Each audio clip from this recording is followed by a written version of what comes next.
chat people are doing. So, the Find X8 Pro is finally here. I was bloody excited for this because let's just say that I had a lot of fun with the Find X7 Ultra, this one's predecessor, and you could almost think of Oppo's flagship offerings to be upscaled OnePlus devices. Almost like, especially with the hardware department and so on and so forth.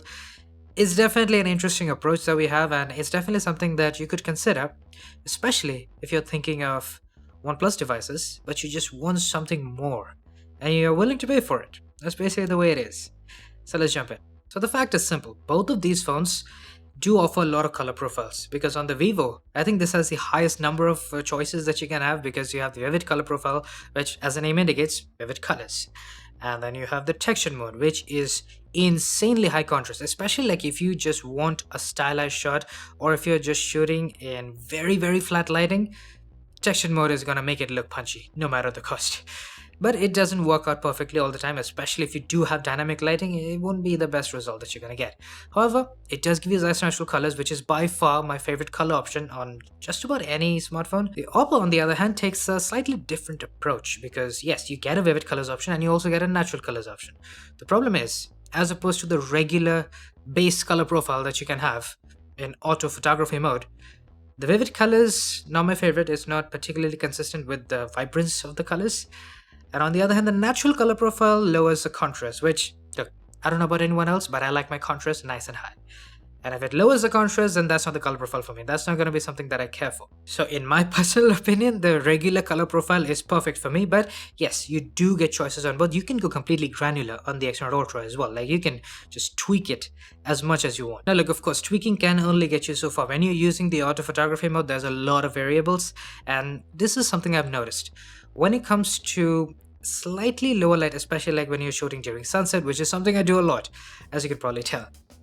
The fact is this, I do find the Oppo's punchy look with natural colors to be a fantastic combo because you get such beautiful contrast in most cases and it just turns out looking stunning to say the very least. And when it comes to general consistency, I do believe that the X100 Ultra does have a bit of a leg up because especially when you're shooting in slightly lower light, maybe the sun has almost entirely set, which does happen to me a lot. Or maybe you're just shooting indoors and there's not a whole lot of light to go through. It could happen very easily, and in those situations I do think that the Find X8 Pro cannot maintain its similar level of color and detail consistency while the X100 Ultra very much can. And detail is something that the X100 almost specializes in, so that's something to keep in mind. But then, the dynamic range situation, you see, the X100 Ultra is, for the lack of a better word, just awkward with it because it is only with the main camera and it is only when you're shooting with regular photo mode that you experience this issue. You can probably tell, the Find X8 Pro's highlight preservation is just slightly better as opposed to the X100 Ultra. Not a massive difference, but it's definitely not something that Vivo of all phones should be lacking in any way, shape or form. Mainly because in other cases, when you're, let's say, using the ultra-wide camera or you're, let's say, using even portrait mode, which is more processing intensive as opposed to regular photos, it's going to be a very different result as you'll see soon enough.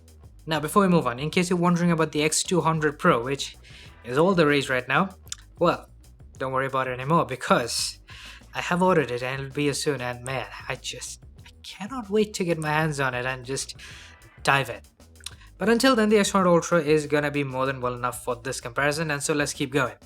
The ultra-wide camera. It is very similar in terms of how the main cameras perform, which is to say that yes, the X100 Ultra's colors are very natural, but the way the Find X8 Pro can process the contrast whilst maintaining really natural colors, I mean you can tell. The X100 Ultra's ice natural colors look very similar to Find X8 Pro's processing, which is a huge compliment because by far, there have not been a lot of phones that can quite as easily and quite as consistently keep up with ice natural colors and their color processing. But it won't be perfect all the time. Sometimes, yes, the contrast can go a little overboard. I've noticed this mostly in the ultra-wide as opposed to the main cameras. So that is definitely something to bear in mind. But overall, I don't think anyone's going to be complaining here. Even the dynamic range situation.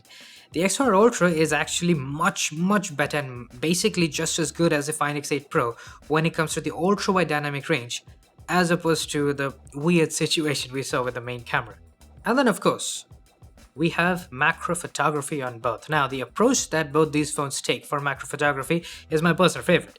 It is a telephoto macro that both of them provide, and it's very, very high quality that we have on both. Now here's the deal. I really like the way the X100 Ultra looks, especially with that ludicrous depth of field. It is quite something. Now the Find X8 Pro, it's not bad, obviously, but it doesn't look, I guess, as cinematic as the X100, even though these are photos, and it's not quite the right term, but, well, I'm sure you get the point. However, one thing that is very obvious is that the Find X's colors are about 100 times more accurate as opposed to the weird purple that we are getting on the floor on the X100, which makes no sense. That was not the color. However, both of these phones can allegedly use sensor crop. Now, the X100 Ultra sensor crop is a billion times better as opposed to the Find X8 Pro because, man, the amount of artifacting and sharpening I can see on the Find X, it's really not worth using anything more than the 3x telephoto that you get. The X100, on the other hand, I'm not even sure what's going on anymore because the colors look even worse than what we saw in the previous shot, which, well, that was bad enough. At least that's what I thought. And then, of course, the zoom test. You see, the zoom test is often very interesting because detail preservation can vary a lot. And as far as I know, the Vivo X100 Ultra has by far some of the best detail preservation. It may have issues with the dynamic range with the main camera, as we saw previously, but the detail preservation is something that it has almost always excelled at, and it's been something that I can rely upon a lot. But of course, the latest and greatest offering from the Oppo, well, the 2x sensor crop, I'm sure is going to give us some competition. Well, no, it really doesn't. Just... yeah, absolutely. There's nothing to say here. It's very, very obvious that the X100 is miles ahead. But then with the telephoto cameras, well, that's a very good reason I say cameras because the Oppo does have two of them.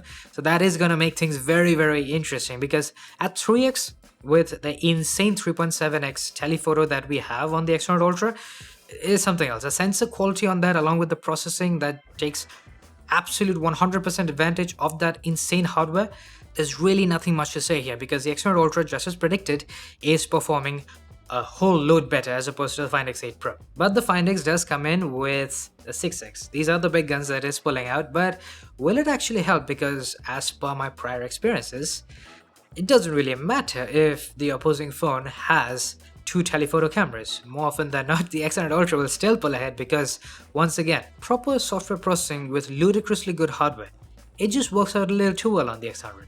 And well, case in point, I do gotta say though, as opposed to the Find X7 Ultra, the predecessor, the X8 Pro has most definitely improved with its 6x telephoto because I remember this being much more in favor of the X100 Ultra. But this time, the differences are slight in the fact that the X100 has a little bit more detail but also much more sharpening, haloing, and I also see a little bit of jagged edges or aliasing, I guess, probably due to the processing. The Find X, on the other hand, goes for a little bit more of an organic approach, less sharpened, less processed, but I do gotta point this out. I don't know what's happening with the white balance or the colors because the lights were supposed to be white, like on the X100. I don't know where the warmth is coming from. And then just for shits and giggles, I also added a 10x. Well, upon first glance, it looks basically the same on both. It's not, obviously. I'm not just talking about the colors here.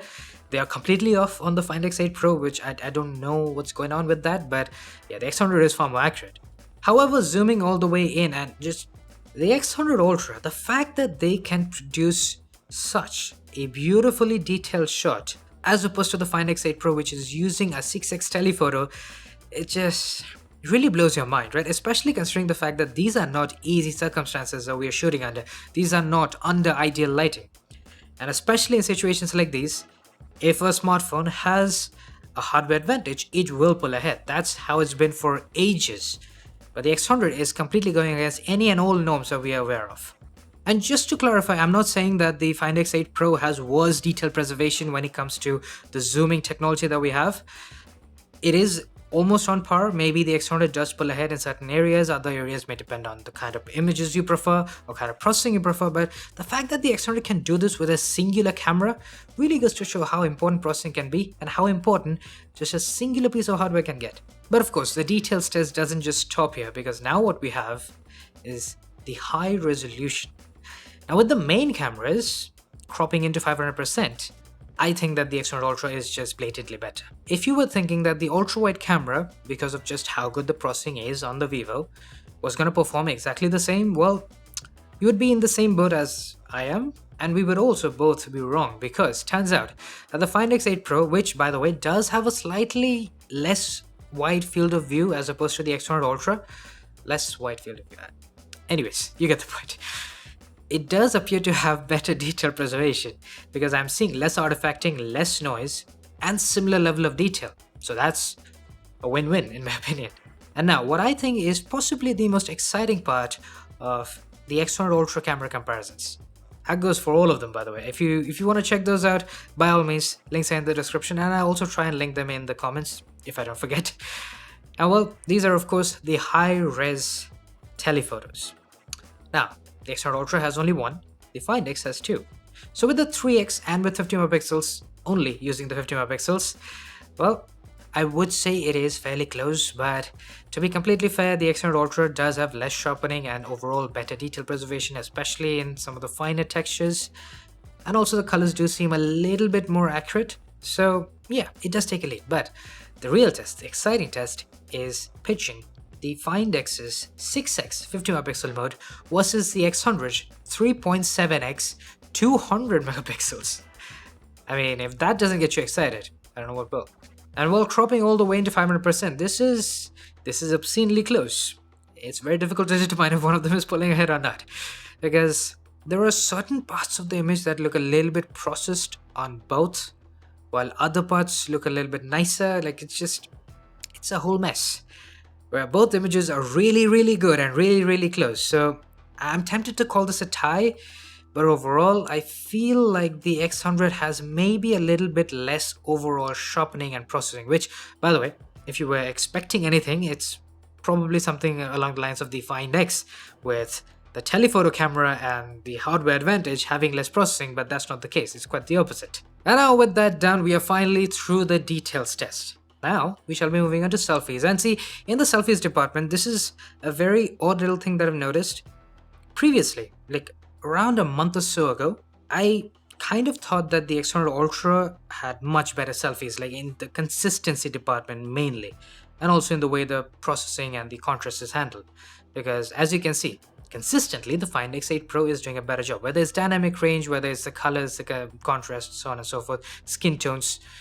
I do believe that the X100 Ultra, maybe because of one of the recent software updates, it just doesn't handle selfies quite as well as it used to. That's not to say it's horrible or anything, it's still fairly good, but comparatively the Find X more often than not is going to produce better. Now, there are going to be instances like in this borderline extreme test where the sun is completely in the background. It is being handled a little bit better on the X100 as opposed to the Find X, which is good, but you know, more often than not, the Find X is going to do a better job, and you're probably not going to take a shot like this. Now, a lot of these problems are actually transferred over to the selfie portraits as well, which is the odd part, because selfie portraits used to be a lot better. At least that's how I feel. I've always felt like selfie portraits turned out really nicely on the X100 until very recently, which makes me doubt the software updates.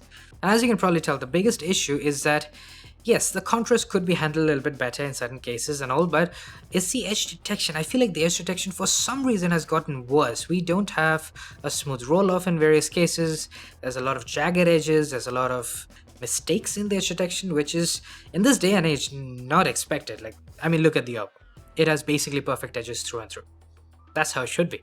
But then, with the rear portraits, now things just flip around, because I think the X100 Ultra's processing finally gets back on track and it can produce some genuinely beautiful looking contrast. I mean, just look at it. With the main 1x camera, easy win on the X100 Ultra. At least in my books, this is exactly the kind of shot I want. Not quite as nice as a flat look. And it's a very similar story with the backlit shot as well. This is backlit by the setting sun, and as you can tell, yes, the Oppo may have slightly better skin tones and contrast on me as a subject, but yeah, with that background being completely blown out, it doesn't look quite as nice. And then with the 35mm, there's something the Find X just cannot do, which is very odd, because I think out of all the other Android phones that I've used, Oppo is the only one that's basically remaining in terms of giving us a 35mm mode. I mean, we should have it at this point. Well, technically Oppo and OnePlus, because they basically use the same software system for the cameras. And then 50mm, and well, look, at this point you can probably tell, I'm not exactly going easy on these. Throughout the entire comparison, the lighting situations were not ideal for almost any of them. And that's on purpose, because all these phones, if you give them ideal lighting, if you give them easy conditions, they're gonna excel. So it is situations like these. I mean, let's face it, there will be a time and place when you might have to end up taking a shot like this. And at that point, the X100 Ultra is going to produce a much better shot. I mean, just look at it. And then of course 85 millimeters, and it's a very similar situation. I would say this time the Oppo is actually balancing the image out a lot, while the X100 Ultra is actually maintaining the natural look. Personally, I actually prefer how the Oppo is doing in this particular case. It is definitely looking a little bit nicer, even though not quite as natural in terms of the ludicrous lighting that was happening in that case, but still, it's definitely handling it the way it should. And then 100 millimeters. Now this is by far the most difference I've seen on any portrait mode comparison I've ever made. Like, damn, that is night and day to say the very least. It's an understatement if anything at all, because just it doesn't even look like I took them at the same spot, except for the fact that we have that similar kind of blue light on the side of my face on both. It's a difference in approach, but the fact is this: when you're taking a 100mm or a 6x on either of these, you're probably not bothered by the background. You just want the subject to look good, and in that regard, in that context, the X100 is doing a better job. And then finally, night portraits. Now, night portraits are not too shabby on either. I do kind of like how the Oppo kind of maintains the darkness of the scene while the X100 just goes crazy with the brightness. And by the way, these were very, very dark situations. Both of these phones are just performing exceptionally well in that regard if you think about it. And then finally, we have night mode. Now here's the deal. The colors were changing in Global Village. That's why it looks so different. It's not an issue with white balance on either of these. That would be quite something if you think about it. But look, here's the deal about night mode for both of these, and this is across all lenses that you're going to use. So the X100 Ultra, it has nice natural colors that it can use with the regular photo mode, but it cannot use it with night mode. Because of that, you don't really get that beautiful natural color profile when you're trying to use night mode. Oftentimes, it's going to give you oversaturated colors that don't look quite as nice. The Find X8 Pro, on the other hand, because its regular color profile by itself is very, very natural, and that's a very good reason as to why I'm such a huge fan of it, well, it gets carried across both the regular photo mode, portrait mode, selfies, and obviously night mode. Therefore, it works out tremendously well and in the favor of the Find X8 Pro, especially if you're just thinking about regular consistency. Now look, it's obviously no surprise that in situations like these where we do have a good amount of light in the foreground, both phones are gonna perform tremendously well in general. But with the ultrawide cameras in particular, I have definitely noticed that the X100 Ultra can both produce more detail whilst also kind of bringing in a bit of a green tinge in some of these images. It doesn't happen every single time. The Oppo does the exact opposite because you have less detail but also slightly more accurate colors with the ultrawide camera. And now finally, we have zoom at night. So this is 2x of course, and well, I guess you can tell there's some differences in there for sure. But of course, when we crop into 500%, it is very obvious that the Find X8 Pro, it doesn't quite keep up as much, now does it? I mean, this is no surprise. It couldn't really keep up with the regular daytime shots, so at night, it's gonna suffer just as much. And now for 3x, look. I think this is very easy to predict exactly how this is gonna go down because the X100 Ultra's 3x, or the 3.7x to be very specific, well, it is obscenely high quality, and the Find X8 Pro, it does have a 6x, but its 3x by itself is not quite as good. And then finally we have 6x. Now look, it may have been a little too dark, but actually not really, because I remember having a few lights at least turned on in the background, way back in the background when I took the shot of my painting. But well, I'd say neither of these are performing particularly well because the X100 Ultra, which for some reason has a lot more detail but also is completely flat. The Find X8 Pro on the other hand, which I thought would have more detail, turned out it just couldn't do it. No detail, but it is maintaining the exposure to a small extent at least. Yes, would I prefer an amalgamation of the two? Obviously, but that's not really the case now, is it? Alright, so that brings us to the end of this comparison. So, here's the deal. I was very excited for this for a very good reason because there have been so many nuances and upgrades that have gone through the Find X8 Pro. It's just that there's nothing flashy, but there's so many consistency improvements that we have seen, especially in the colors department. The way Oppo has just worked out its color profile, beautiful stuff. It is so consistent and it gives you accurate colors and beautiful contrast, so much so that I'm tempted to say that this might just be better than Zeiss natural colors. I do not say that lightly, just so you know. If you know anything about my tenacity to go on and on about natural color profiles, well then you know that I hold Zeiss natural colors to a very, very high regard. And the fact that I feel the Oppo is doing a better job It's a big deal. It's worthy of a lot of praise, without a doubt, and worthy of your consideration if that is something you're interested in, most definitely. So yeah, it's not perfect. There is that to consider as well, because portrait modes could see a little bit of an upgrade in the balancing department, but more importantly, the details. Definitely something that we could see some upgrades, especially with software updates. Perhaps that could be a focus for them, because let's face it, we are comparing against the X100 Ultra, which is not the latest from Vivo. So you can only imagine how good the X200 can be, right? Well, it might not be as good. It might be a failure. Who knows? It could swing either way. I hope it doesn't, obviously, because I want Vivo to make a good flagship. They have almost always made really good flagships. It wouldn't surprise me with this one. But yeah, the point is this. The Oppo is a fantastic contender. Honestly, you might not find it all that exciting, especially on paper, but believe me, watching this comparison should have changed your mind at this point. Well, with that said, I hope you guys find this helpful, and I'll see you soon enough, hopefully with some X200 Pro comparisons, if it gets your turn. Cheers.